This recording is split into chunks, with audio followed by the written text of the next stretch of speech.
হাদি ভাইকে যারাই গুলি করেছে তাদেরকে দ্রুত সময়ের মধ্যে তাদেরকে অ্যারেস্ট করতে হবে। দ্রুত সময়ের মধ্যে এই ঘটনার নেপথ্যে যারা আছে তাদেরকে খুঁজে বের করতে হবে। এটা অন্তর্বর্তীকালীন সরকারের দায়িত্ব, রাষ্ট্রের নাগরিকের নিরাপত্তা নিশ্চিত করা।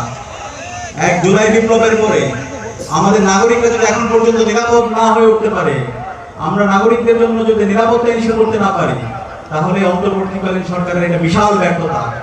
আমরা অনুরোধ করব এই ঘটনার সাথে যারা জড়িত আছে সন্ত্রাসীদেরকে দ্রুত সময়ের মধ্যে যেন আইডেন্টিফাই করা হয় এবং একই সাথে আমাদের হাদি ভাইয়ের সর্বোচ্চ চিকিৎসার যেন রাষ্ট্রের পক্ষ থেকে ব্যবস্থা করা হয়।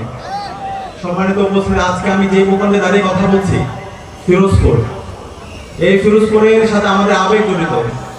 ছোটবেলা থেকে যখন আমাদের বুঝ হয়েছে তখন থেকে এই ফিরোজপুর এবং ফিরোজপুরের সাথে যে নামটি জড়িত আল্লামা দেলোয়ার হোসেন সাঈদী, এই নামটা শোনার সাথে সাথে আমাদের মন থেকে দোয়া আসতো। ছোটবেলা থেকেই আমরা আমাদের নয়নের মণি কোরআনের বাকি আল্লামা দেলোয়ার হোসেন সাঈদী হুজুরের নাম শুনে শুনে বড় হয়েছে।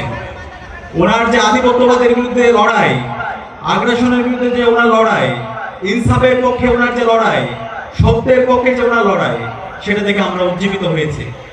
আমাদের যখন বুঝ হয়েছে, বুঝ হওয়ার পর থেকে আল্লামা দেলোয়ার হোসেন সাঈদী হুজুরকে আমরা সরাসরি দেখতে পারিনি। যখন বুঝ হয়েছে তখন আমরা খুনি হাসিনা আমাদের হুজুরকে অন্যায়ভাবে তাকে বন্দী করে রেখেছিল। তখন আমাদের স্বপ্ন ছিল আমরা তরুণরা বেঁচে থাকতে আল্লামা দেলোয়ার হোসেন সাঈদীকে এই খুনি হাসিনার কারাগারে আমরা থাকতে দিব না।